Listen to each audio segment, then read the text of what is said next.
Salut à tous, c'est Gauthier. Aujourd'hui je vous propose de me rejoindre pour une journée de marche pour la forêt. C'est une marche qui est organisée par des syndicats forestiers et le but de cette marche c'est vraiment de sensibiliser le public sur les problèmes qu'on trouve aujourd'hui en forêt, que ce soit au niveau des privatisations ou de l'industrialisation des forêts. Et la forêt qu'on connaît aujourd'hui, peut-être qu'on la connaîtra plus jamais, donc il faut qu'on se batte pour ça.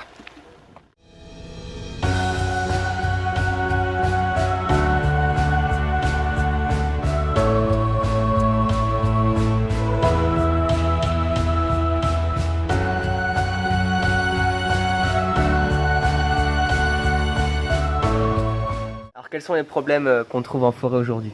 Pourquoi on a marché? Alors aujourd'hui, déjà, je suis très content de cette première journée de marche que nous avons fait. Que nous sommes partis donc le 2 octobre de Valence. Et donc aujourd'hui, nous avons traversé, effectivement, nous avons eu des forêts de Douglas, des forêts de châtaigniers, des forêts de très vieux châtaigniers. Et donc c'était vraiment une belle image de ce qu'on disait hier soir ou ce que le film raconte. Et un peu la démarche également de notre revendication, donc c'est de ne pas trop industrialiser la forêt. On sait bien que nous avons tous besoin de bois pour se chauffer, pour faire des charpentes, pour faire du papier. L'homme a besoin de la forêt, donc ce qu'il faut, c'est essayer de gérer la forêt de la manière, on va dire, entre guillemets, la plus naturelle possible.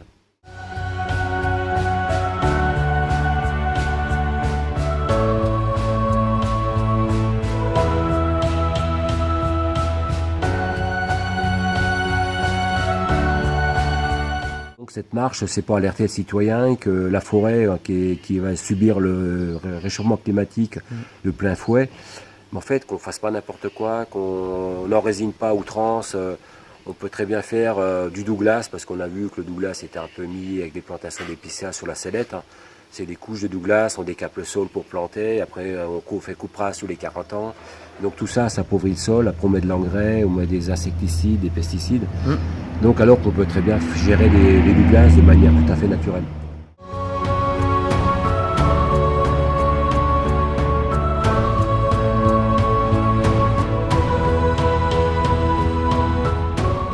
Donc nous allons tous à Saint-Bonnet-de-Troncey.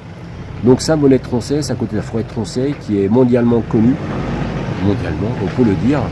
Ce sont les chênes que Colbert avait plantés à l'époque pour faire des bateaux de guerre. Maintenant, les bateaux de guerre sont en acier. Et donc, ces magnifiques chênes, maintenant, qui sont tricentenaires, en fait, sont vendus pour faire des mérins, en fait, pour faire des tonneaux.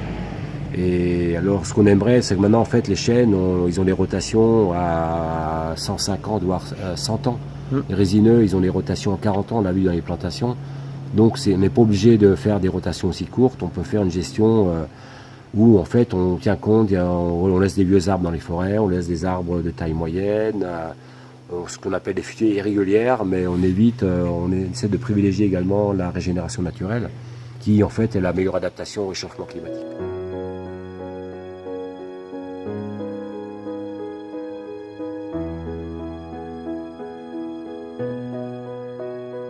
Nous sommes aussi garants d'une certaine biodiversité. C'est vrai qu'on est peut-être un peu entre guillemets écolo, mais je pense que les arbres ont besoin d'un peu d'écolo, parce que dans une forêt, il n'y a pas que des arbres.